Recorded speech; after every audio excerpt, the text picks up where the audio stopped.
Right on the money, Coach. What's happening? Right on time, 9 o'clock, Central Standard Time. Folks, it's Thursday. It's March 7th, 2019. Welcome. Crushing Iron Podcast, episode 247. Oh. Just seeing if you're on your toes. Oh, I'm on my toes. Yeah, episode 248, coming to you strong, coming to you live. Coming to you live. Have you been up for a while? You sound kind of spry this morning. I've been up for a little while. Yeah? Yeah. You got coffee yet? Yeah. All right, that's usually an indicator for me of your time frame. First cup? Yeah, cup. Maybe a half cup Okay. and a half. That's usually perfect. Yeah. Yeah, you can usually, when my coffee maker goes off during the podcast, you know there's trouble. I've definitely heard that happen a time or two. I'm sure that's gotten us a few. I'm like, oh damn, I got to get up and do the podcast. Like 2 minutes in. Hey, you know what? We do the best we can. Yeah, I mean that's the thing. Is like I sleep in. I'm a late night guy. You're an early morning guy, and we've compromised. True stories, and sometimes I'm a little late to the game with the podcast, which could explain several things. And sometimes I have things I have to get to, with spouse and kid demands. So it all evens itself out. It's all about compromise. It's all about a partnership. And again, we appreciate you joining us. We come to you every Monday and Thursday for the last 2.5 years. And if you don't subscribe, please do. Hit us up on iTunes. Again, we come out every Monday and Thursday, right on time, at least throughout the day, consistently. For the last 2.5, will be 3 years this year, and we've got a lot of exciting things coming up, and seem to have had a lot of traction here lately.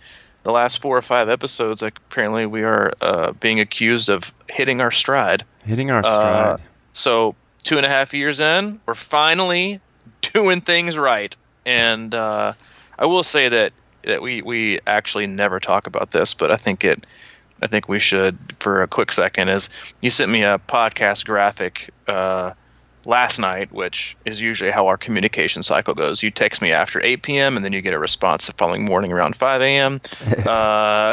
And showing the graphic of I believe it was weekly total downloads, and just the slow burn. We are negative splitting, and we've seen a very huge increase here in the last few weeks, and we have only our listeners to thank for that. You guys do an outstanding job of sharing things, and I think talking to your friends, or not talking to your friends, but we wouldn't be here without you, so we really do. We really appreciate you listening. We always appreciate the feedback, and we hope to continue to make a difference as best we can with sharing some of our experiences and insight and tips, no tricks, and do the best that we can. And so, I think it's just a good day to remind ourselves that we have a lot to be thankful for, you and I, and we would be doing this anyway, even if we had 6 listeners instead of 16.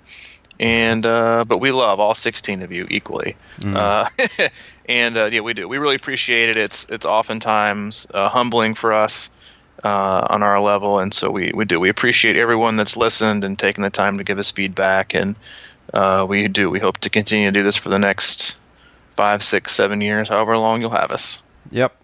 And I think we handle the podcast a little bit like we talk about training and stuff like that when you mentioned the slow burn. And we like to think of the podcast as sort of this twice-a-week triathlon kind of conversation. And while we don't always list 10 great ways to get faster at cycling or whatever the case is, we're here every Monday and Thursday talking about triathlon, letting you in on the conversation, and just sort of keeping, I guess, company throughout the season. And we know how triathlon can get a little bit, isolated or lonely. We talk about that a lot too. And this way to kind of know what's going, if we're going through the same things or how we're dealing with stuff or what we're hearing from our athletes. And that's what makes it. And we're not trying to, spike our numbers overnight. We're just sort of, letting people come along for the ride, and we're meeting good friends along the way and making genuine people or genuine friends as we go. And that's really what it's all about. genuine people make genuine friends. That's a good point. That was a sort of Freudian slip that made It sense. was, but it was good, and we are right here on the cusp of race season, and which makes it even more exciting. And we'll be all over the place as best we can to see athletes and hopefully connect with a lot of you. And it's been sunny here. It's kind of got me rejuvenated in some ways, and I'm past move 1.0, still awaiting move 2.0. And I feel like we've I'm not going to say we've been a little emo the last 4 or 5 episodes, but we've been leaning towards a little heavy on the optional Kleenex spot. The last 4 or 5 episodes, as we've dove in a little hard on more of the mental and emotional approach and things that we deal with in day to day, week to week, year long, training and racing as adults, living this as a hobby. And so I wanted to rein it back in a little bit today. And I have a feeling you were going that same direction too. I'm dehydrated from all the tears. So today I thought we could dive into a little more of the not so much technical aspect, because I think that, but let me just say this first. I know a lot of podcasts go super technical, super graph, super data, super analysis, and we dip our toes in that area occasionally. The main reason that I don't dive into it all the time or frequently is for a few reasons. One is a lot of you just don't care about it. But two, I would much rather spend an hour to an hour and 10 minutes, like we usually do, talking about something you can readily and actionably apply to your life and your training immediately, without having to sit down with a sheet of paper, a protractor, and a Texas Instrument calculator and try to figure out what I'm saying and analyze your own numbers. I would rather it be something you can put into action immediately. Something that's easy to understand, something that's easy to digest, something that's easy to consume and then put into play in your own life. And so while I'm sure we lose plenty of listeners, that's not really true. We don't lose anybody. Is because they wouldn't make it past the first 5 minutes of this episode. But the reason that I don't like spending a lot of time on that is that, yes, it's important, but that's the last thing that you need to be spending time to do, and it's just hard. It'd be taking time away from other things. So while it's there, and we'll do it every once in a while, I think to kind of keep everyone sharp, today I feel like is a good day to refocus on a little more of the sport aspect of this, and clear up those tears, dry those eyes, and let's get to work. I think that one of the things I always like to repoint out, I guess, is that we do talk a lot about the mental and the emotional game, just sort of being happy and healthy, and that's kind of our thing, and that's our main thing. But I always sort of like to pull it back to the point where like I'm a 50 plus age grouper. What are you, like 31 now? That's why you're my buddy. So we got a little age group difference here between us. You're the full-time coach. I'm the club administrator, and I'm learning my coaching part. But I'm a little bit non-traditional. Maybe might be the best way to put it. But the bottom line is that we're both, aspiring competitive age groupers. Is that fair to say? Yeah, for sure. And I don't want that to get lost in the emo shuffle, because I am very competitive, as are you. But you are very competitive. The reality is that we both have the same challenges and struggles that most people in this sport have, and that's consistency and finding time and finding energy to stay in a groove. So, but the point about is that we're very competitive, even though we talk about things like running slow a lot and relaxing and taking days off and getting your energy. Hey, stop! Will you just stop for a minute and stop making excuses for us? We're both competitive. We're both pretty accomplished. So let's just move on. No, I just want that to be clear. Because in case you if guys you're didn't new know, or something like that. In case you're new, Mike's an incredible athlete, especially for age. He's also a roadside Interstate 24 car crash hero, and basically, if you need anything done, he's your guy to do it. documentary filmmaker on Netflix, Saving Banksy. He is, I'm telling you, one of the more underrated triathlon Monday, Thursday podcasters on this planet. Okay, all right. Yeah, so that was like living in East I guess Nashville. that was really backdoor humble brag, but I know I just you know what I'm saying. Yeah, dude. Nobody cares. Because my point is that these strategies work. Oh man. Because I was thinking the other day about running slow. People are always, how do you get faster running slow? Running slow, and I've proven it to myself, and this is sort of what it takes a lot of times. But running slow, you're getting faster under the surface, and you can't always tell it, but it's happening. It is. Today, I feel like a burning topic coming out of you today. Do you have one? Well, no. The first thing I was going to ask you out of the chute was my first question. We're kind of 10 minutes in, but I was going to ask how your training's going. Because I'm always curious about that. It's sort of this enigma sitting over there that I don't quite always get a taste of. It's a mystery. Well, I don't talk about it a lot. I know you never do. Well, I mean, nobody cares. You're right. That's the other point. Some people might care today. It's going. Is it going great? No. Is it going terrible? No. But it's going better here the last week. I mean, obviously, we went through a gigantic. I mean, if you're a new listener, just to give you a time frame, like. Had an injury I dealt with late last year, and then was nagging kind of through the off season and up until a few months ago. And then we decided We decided to make a big decision and move our family to Chattanooga. And we basically decided to put our house on the market at the end of January. We put it on the market February 1st, sold it, and moved out of our house before the end of February.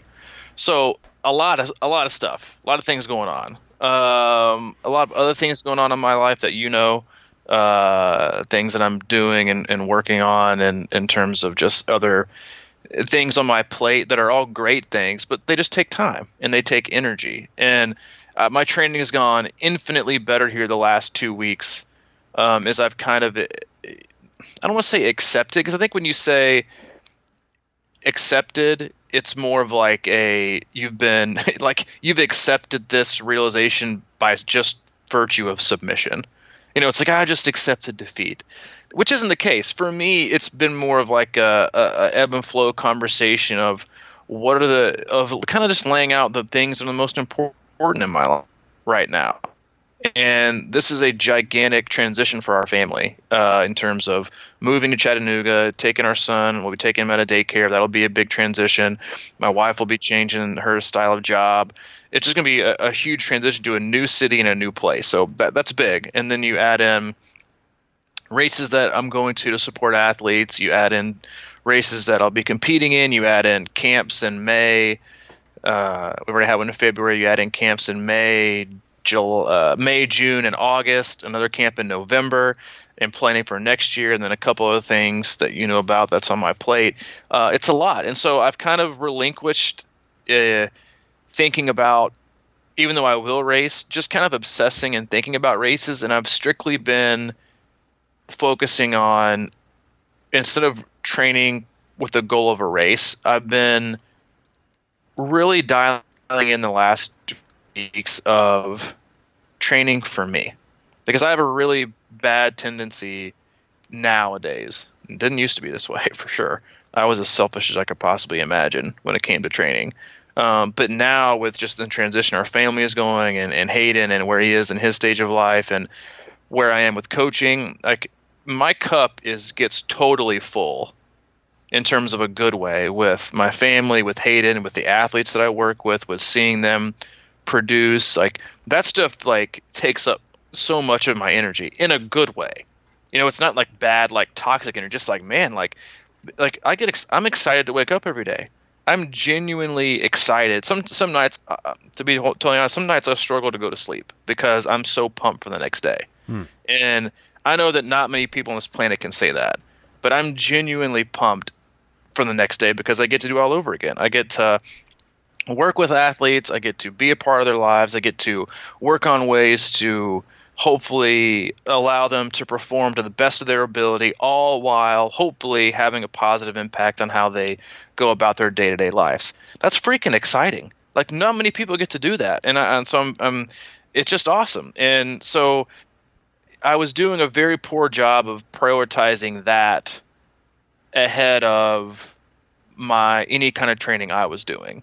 And so I was kind of like battling back and forth about that. And finally I said, you know what? The best thing I can do for myself too is each day to make sure I'm taking at least 45 minutes to an hour and a half to myself, because I deserve that. And I want to take time for myself because self-care and training and my goals are also important. And so the last 2 or 3 weeks has gone pretty well. Even amidst the move, I stayed pretty active and was active the week before, and then was active last week. Ran, I think, 5 or 6 times last week. I've worked out every day this week. So it's been all good. I think I'm doing a really good job of showing myself a lot of grace in terms of missing sessions and prioritizing things in my life. And I think it's different for me too. Not that I'm special, but different for me in terms of where I am.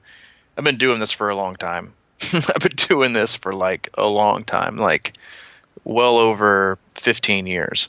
And while I haven't accomplished necessarily all the things that I may have set out to accomplish, sometimes I also remember how selfish I used to be back before I got sober, like 5 or 6 years ago with my training. And sometimes even after that, I think it also kind of rears its head. But, what's really important to me is working with the athletes that I have, being incredibly grateful to have those opportunities and not taking it for granted. And so that's really taken the most important part of my life right now in terms of where triathlon is centered. But for me, training's going well. I'm happy with it. I'm enjoying it. I don't feel any pressure, and so I'm good. I'm in a good spot, and that was a really long-winded answer, but I'm in a good spot. You said something interesting there. I mean, about priorities, and because I know I deal with this. It's sort of like the weight you put on tomorrow's workouts always seems to be higher, and it's sort of one of those things. It's like, what do I got to do tomorrow? And then that workout just sort of pops into your head. And what you're telling me, I think, is that's not necessarily the case really with you right now. It's sort of like you're reframing things to the point where you have to get a workout in, but it's just sort of one of those things that's out there and not as a big of a gorilla maybe as it used to be. And you're not, I don't know, you're flexible. Maybe you're flexible with it too. It's like if you can't necessarily go after the whole thing, or you don't look at it as this big, fixed concrete stone out there that has to be done every day, or your day's not a success. Well, I think when you remove it or replace it into a different category in your life where it's not the only focus that you have every single day that's going to give you some kind of like personal return, and it's different for me. And I recognize that and I acknowledge that, and that's like another reason why I'm so thankful for it, I think, because I know a lot of athletes wake up and they aren't excited about their day. Like they don't want to go to their, I mean, I deal with it every day. Like, I don't deal with me personally, but I have so many different types of athletes that are in different seasons of their life with different relationships and different demands and different jobs and different tragedies and all kinds of things in their life. So, like, I get it, and so I'm grateful to be in the position that I'm in. But my training for me has taken up a different spot, a different location in my day-to-day fulfillment. Mm-hmm.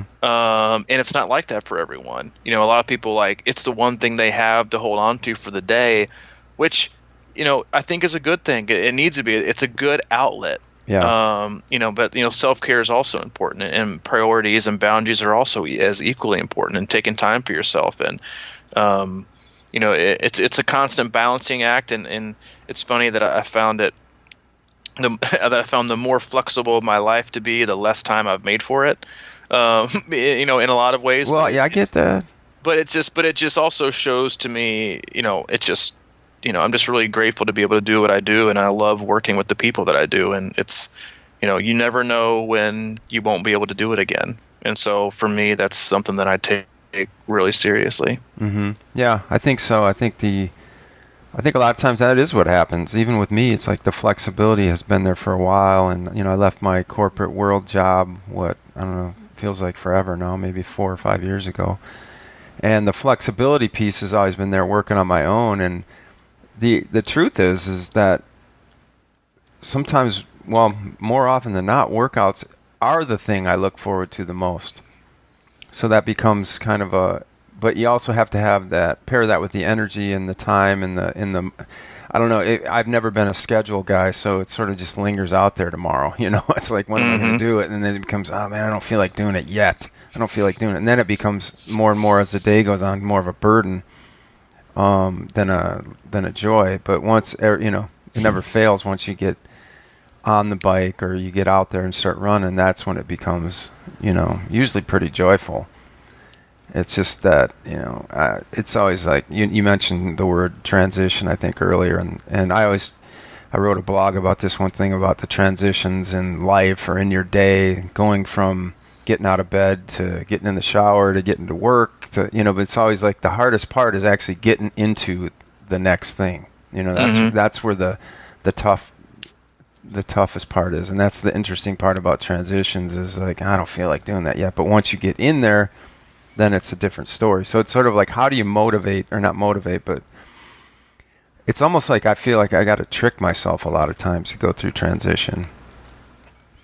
Well, yeah. I mean, it's especially for athletes that don't like change or disruption, or going through transition too. You relinquish some of your thoughts of feeling like you're in control as well.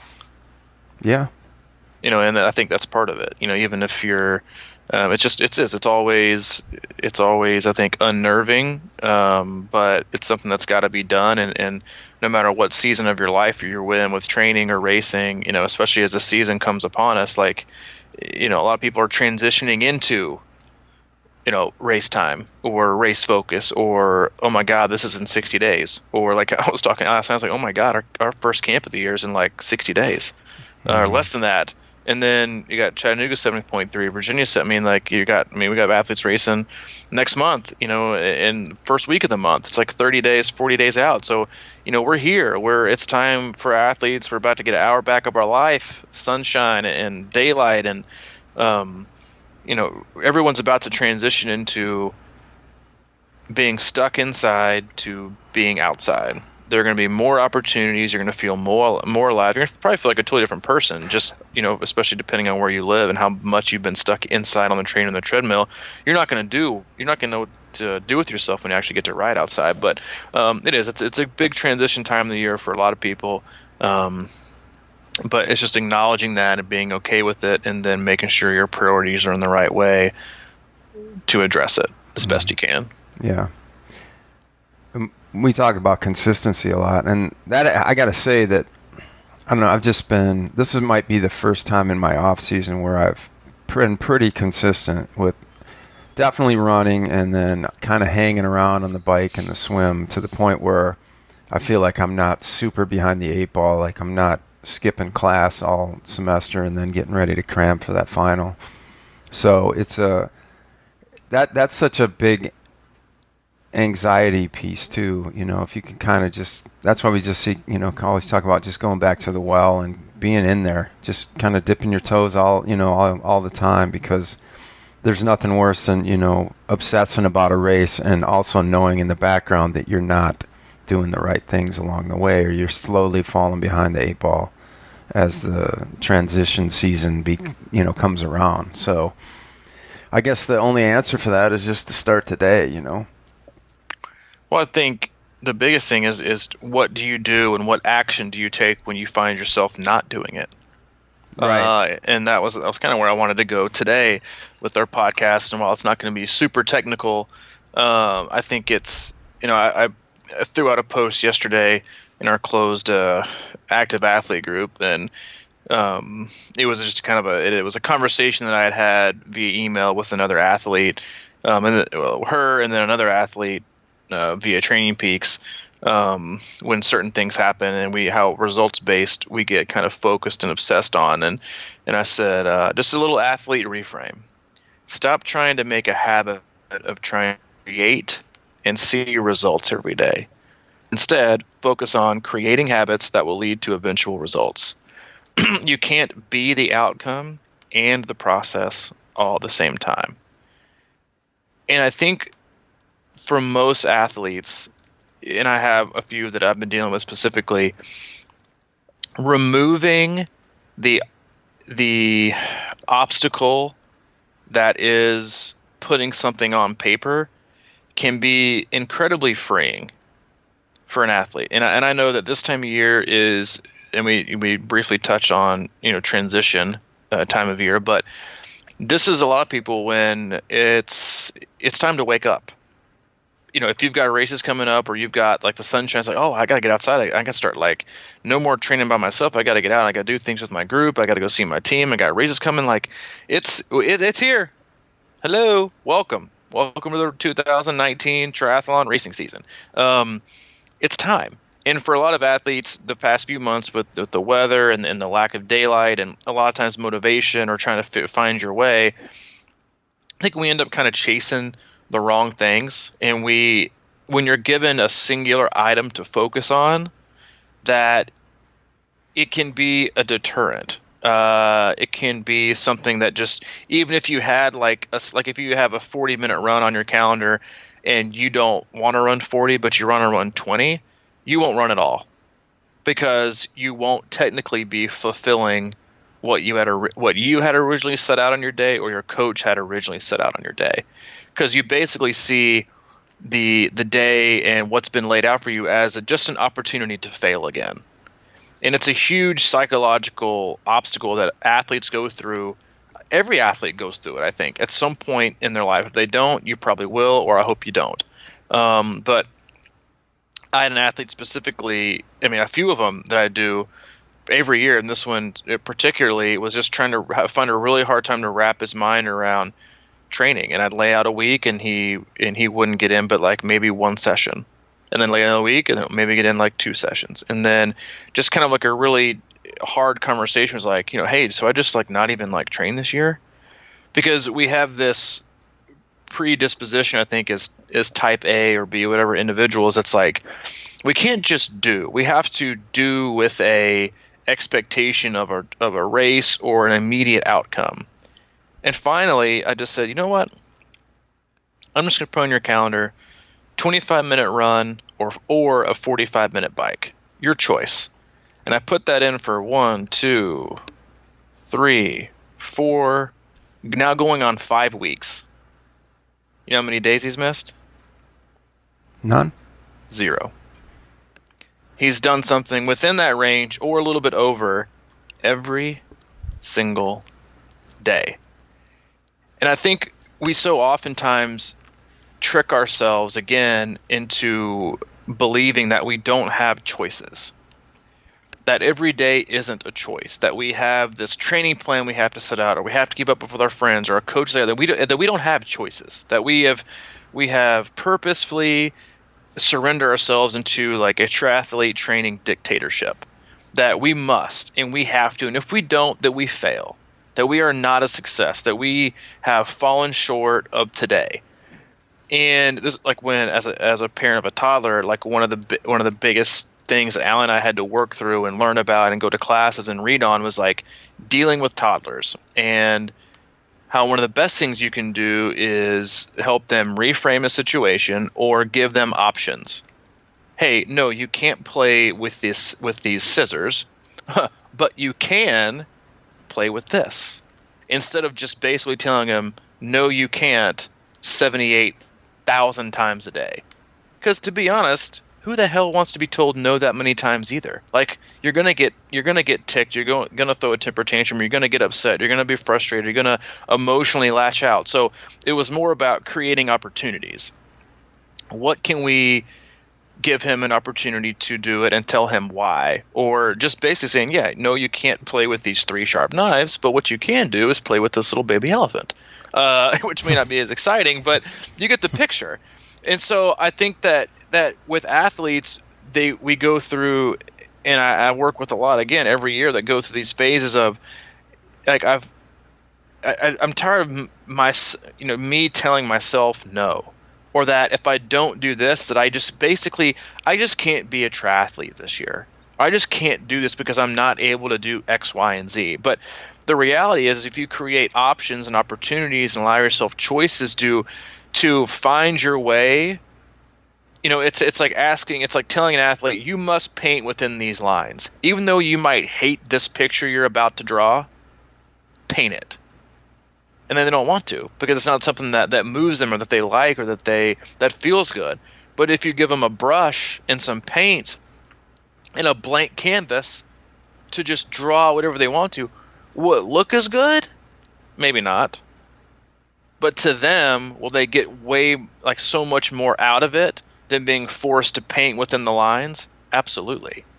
And the thing is that they're halfway done, or they're outside the lines, or they're collage of color or whatever it's supposed to look like. While it may not look as good as a finished product had they done it in the lines, no, but at least they finished it. And most oftentimes, a finished product that might not be perfect always looks better than an unfinished product that was halted by fears of perfection, of expectation, self-doubt.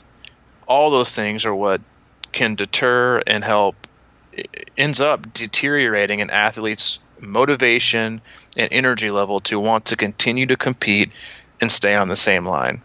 And the same can be said for the athlete who starts to paint on their own with their own blank canvas. I have athletes, and that's what kind of spurred on this discussion in my quote yesterday, was once you've painted for long enough on your own, you kind of get that wandering eye of looking over to the canvas next to you, the training canvas, the racing canvas of somebody else that's painting in the lines.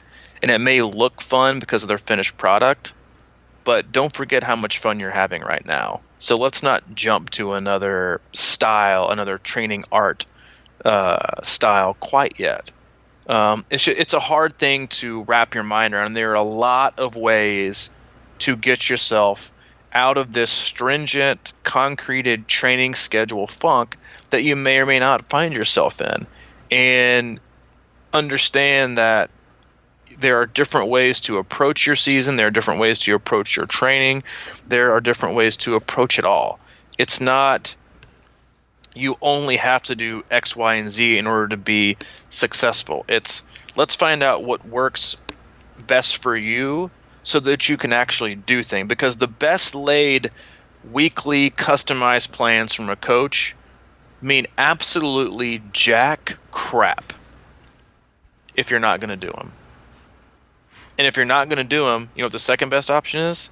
To do the best you can, the way you can, in the format you can, and be supported that way by yourself, by friends, by a coach who's flexible and understanding, and just understand that is the key, is to understanding that you always got to be willing to change what you feel like works. And if it doesn't work, then let's just get creative and find something that works. I got one more example, then I'll shut up, promise. Is I have an athlete who's racing very, very soon, and she has always struggled, with the fear of open water. Anxiety, panic attacks, it's caused this athlete to just not finish some races because just overwhelmed with panic. And there's a race this weekend, and shot me an email and was like, I just don't know if triathlon's for me.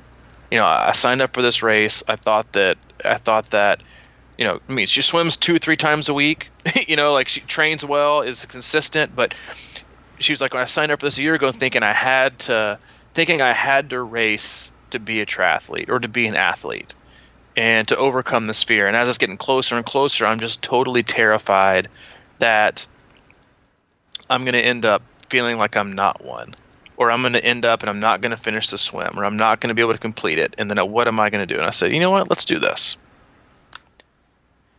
Let's treat it not like a triathlon. You're not allowed to bring your cycling gear or your running gear to the race. You're only going to swim. That's always been your biggest fear. That's always been your biggest obstacle. That has always been the thing that has made you hesitant to do any other types of events, is the swim.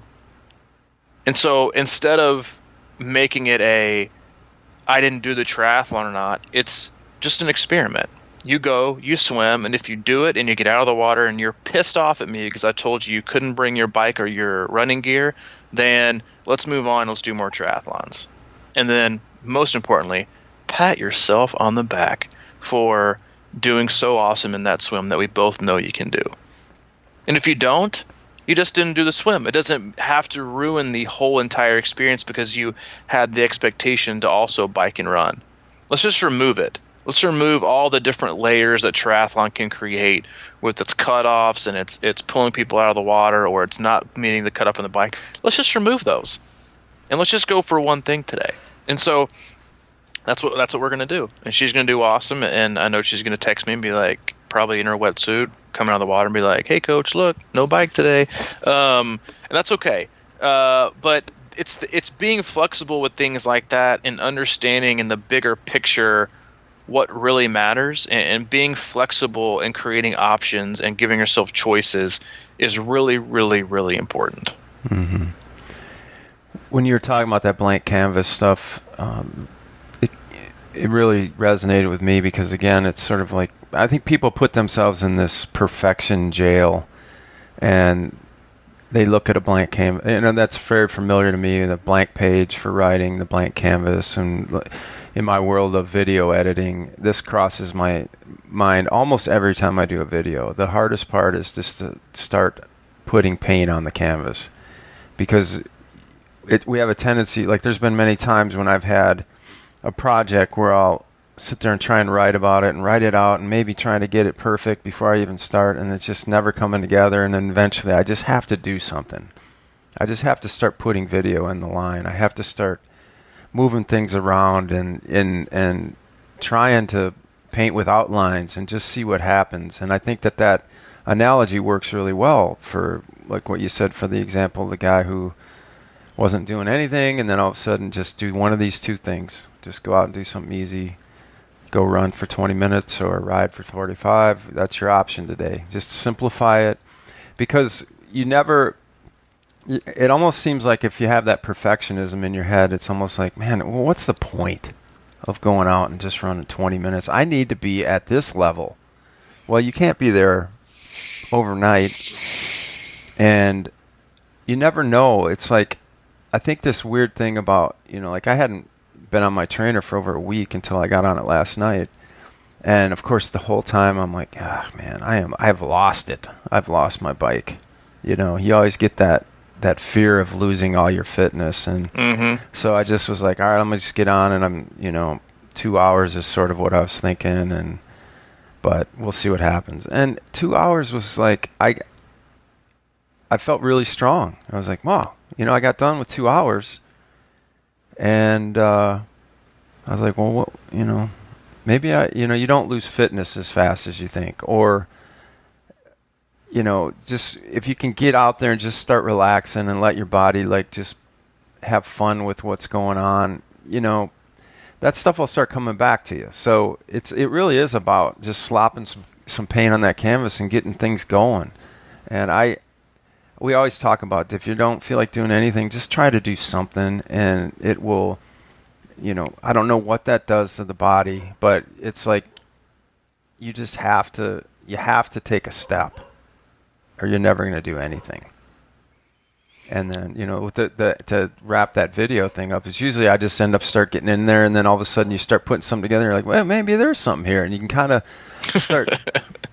And it just, that's just sort of how it goes sometimes. There's life isn't always, it's rarely paint between the lines. You know what I mean? It's like there rarely is that perfect guide for you on that day, every day. Sometimes it fits perfectly, but most times you just have to create your own lines, and you have to push it. It's your damn journey anyway. Yeah. Like, how much more fulfilling you're going to be like, hey, I need it now. There's flexible, and then there's just really making bad decisions, and so I think that there needs to be kind of a caveat or a fine print that's like, listen, you always need to be flexible, but in the realm of let's not drive ourselves into the ground.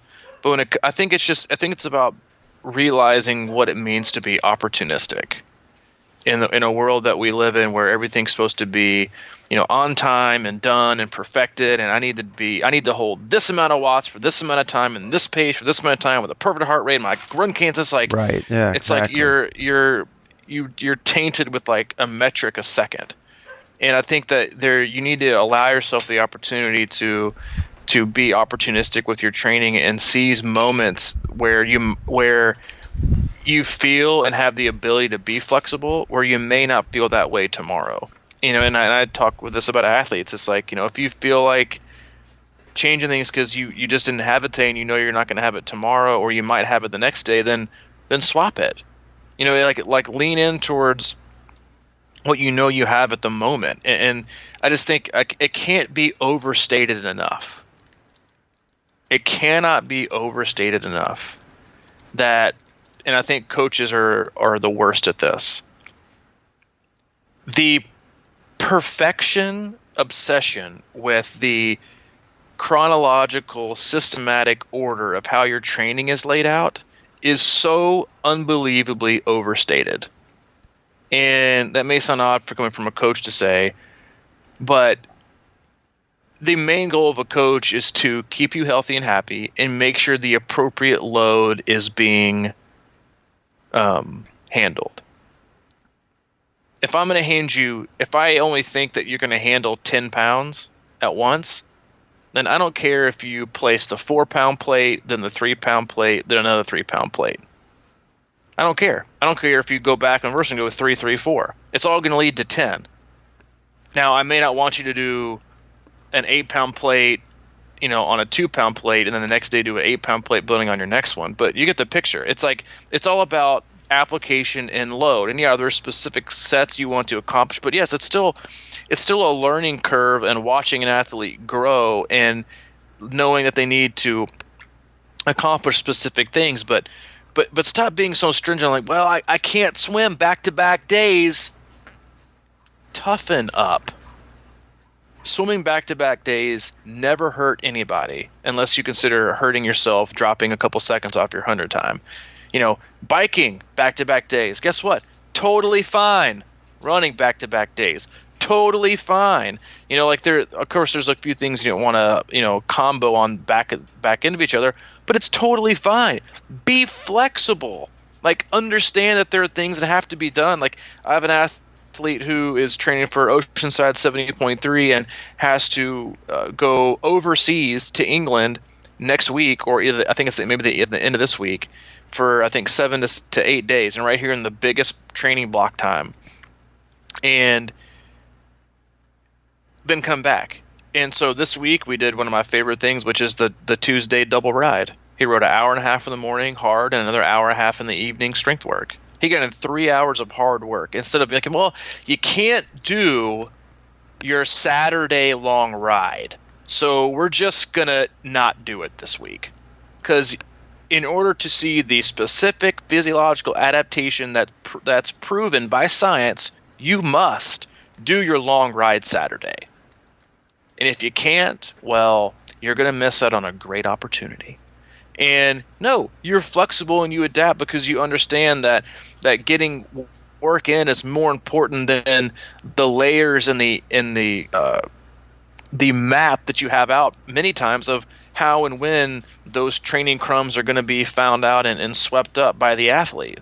It's just allowing them to be there and make choices and allowing yourselves opportunities, and then being a safety net if you need to be, in case an athlete sweeps up too much. Like, hey, I saw you go really a little too hard after yesterday, and I get it, but and it's all good, but let me change up the next day a little bit just to let that soak in. And that's where it comes in handy, obviously, to have a coach, is to kind of come in as a safety net and as a outside observer to look and help and guide as a partnership. It's not to berate and dictate and be like, well, for a lot of athletes, it's when I start working with them, they're like, why are you suggesting that I run before my ride? Because I am like not that big of a fan of bricks at all.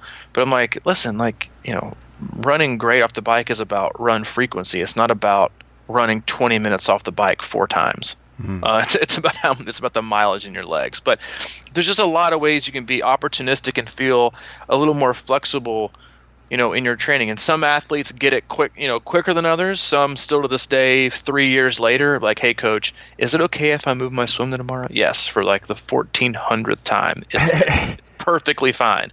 And you have other athletes who are very confident in that ability to be flexible and be like, hey coach, they won't even text me. They'll just leave and train me. Oh, I see you move that day. Big deal. That's okay. It's perfectly fine. If you need to make an adjustment, guess what? I'll make it for you. You just continue on with your day. That's the point. And so I think that so many times we just forget that we rob ourselves those opportunities by trying to be so stringent and tight with a schedule when every other part of our life shows us every day that we don't have control. And so we just do the best that we can with what we have. And that ultimately it's, like when you look back at the course that, everybody does like their tallies for mileage and whatever. In the year, I'm like, hey, I got in 3,000 miles running this year.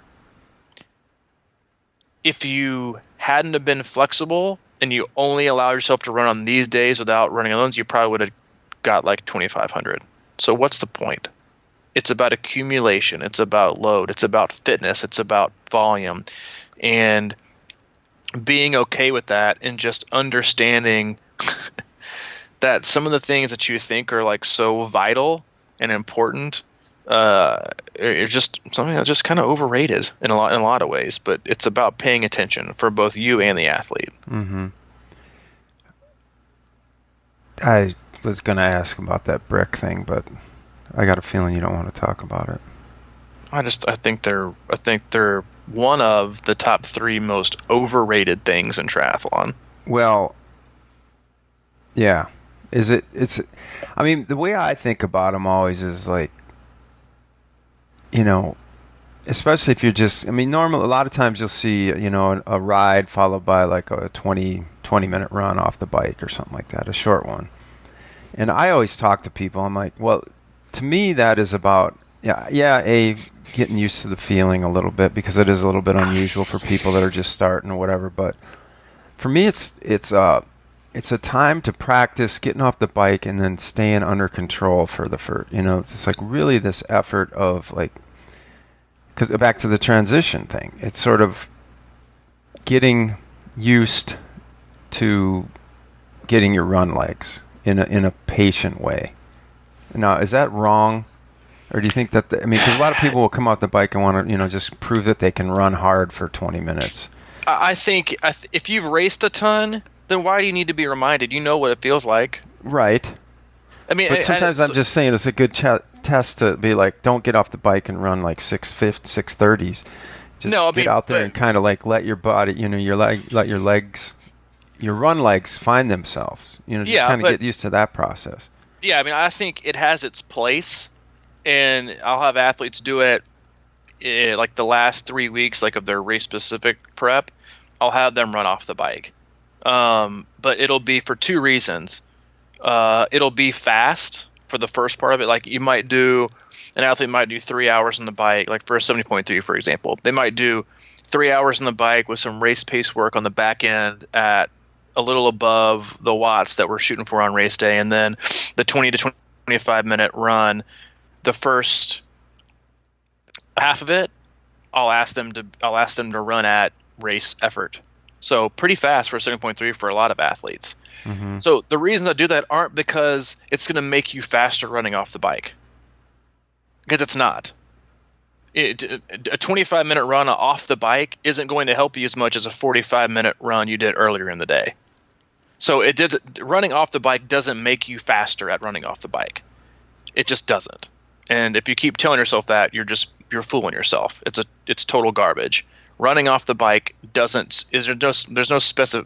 not specific to making you run faster off the bike. It's still running. Running is running. Running more is better. Running more makes you a faster runner, and a faster runner is run faster off the bike. So let's be real clear about that. Now, getting used to like the wobbly legs, if you're a person who hasn't done a lot of triathlons, then yeah, you do need a little bit of that feeling. But again, your legs aren't also going to be super wobbly if you're in good run shape and you're in good bike shape and you bike the appropriate pace. So the why I have athletes do these specific sessions is A, to figure out if what kind of bike shape they're really in, if this was too hard or too soft, get their feedback, and then see what you can kind of expect off that bike for that run. Because if they're going to run faster than a lot faster, and why have them go like 25 minutes, in that race specific part, like have them run a little bit quick and just kind of get used to them. But a lot of times I have athletes run off the bike to get more to us. I have athletes run off the bike to assess their bike session more than I do their run fitness. Because it tells me if you bike too hard. Because 25 minutes, 30 minutes, 40 minutes off the bike is going to tell me how hard you biked or how not hard you biked.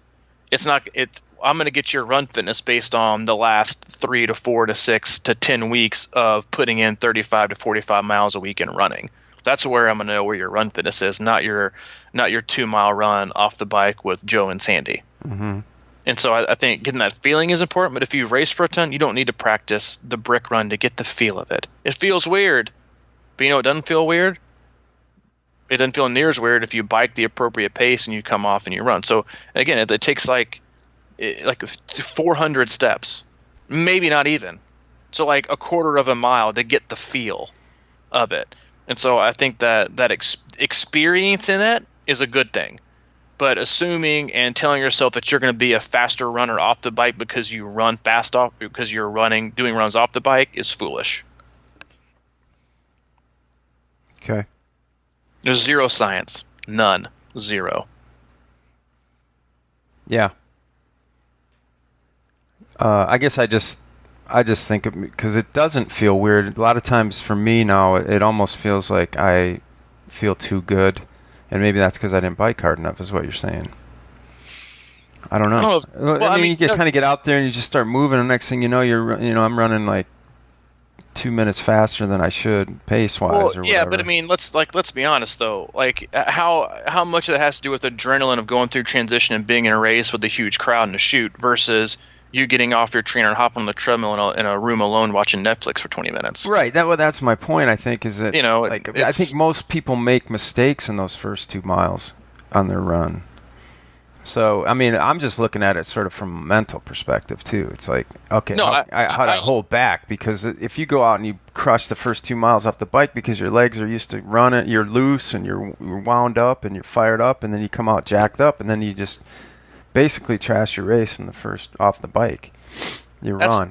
But that's more learned on just being disciplined. That's what I'm talking. Yeah, that's. Then and you learn that, and it's about discipline and the experience versus you honestly believing you're going to gain some huge physiological adaptation that makes you because your run form for those whole 13 miles is going to be totally different because you're running off the bike. Mm-hmm.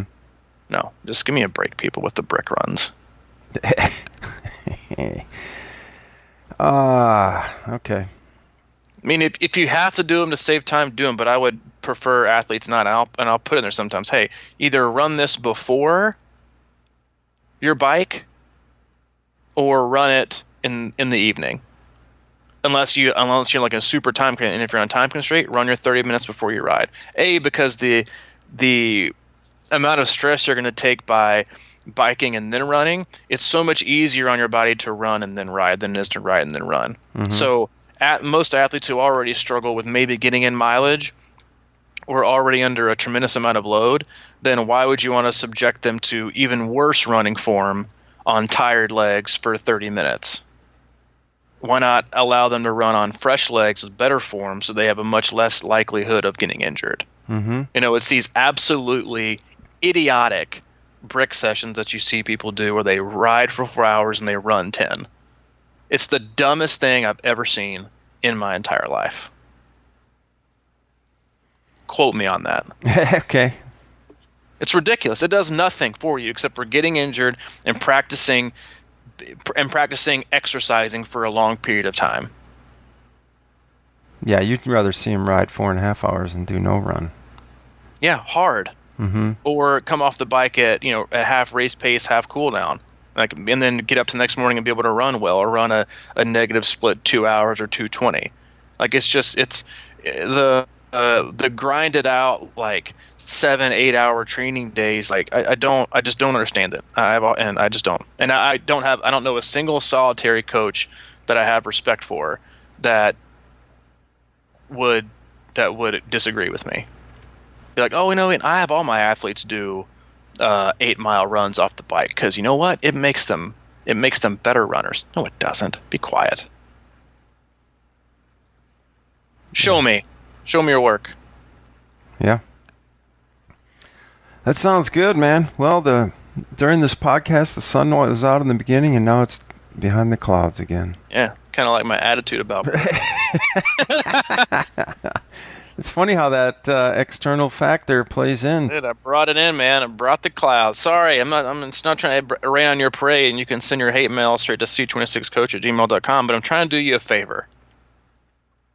Yeah, and if you can send a coupon for that sun lamp to put in Coach's office. Yeah. Anyway. Okay. We gave it to you. We gave you both sides, flipping the coin today. Hey, it's time to wake up, man.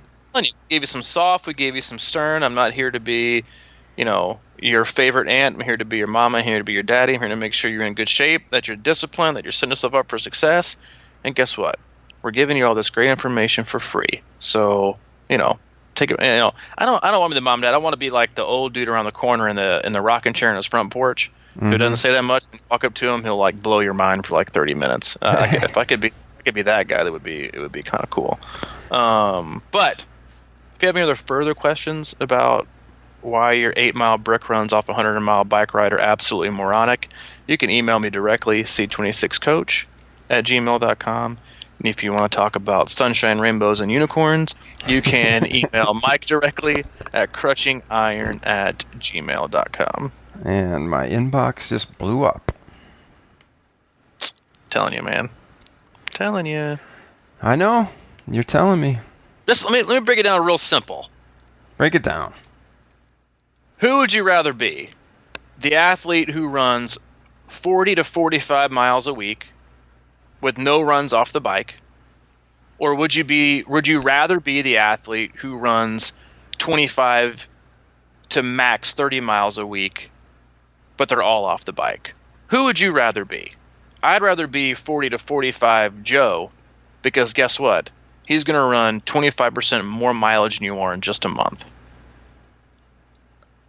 Who's going to run faster off the bike? My money's on Joe. That's it. Thank you for listening.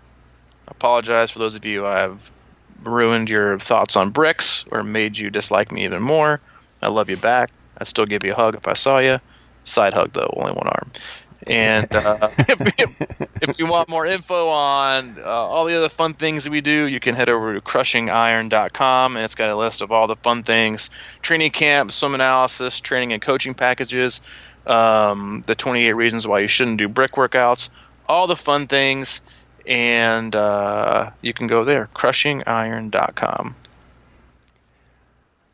Works for me. All right, anything else you want to No, I'm done. Just let's end it before I go off on another tangent today. All right, man. Maybe you could do a post on bricks. Yeah, whatever. I'll have to lock the thread after like 2 seconds. All right, man. Well, have a wonderful day, and thanks everybody for listening. This has been the Crushing Iron podcast. Bricks suck.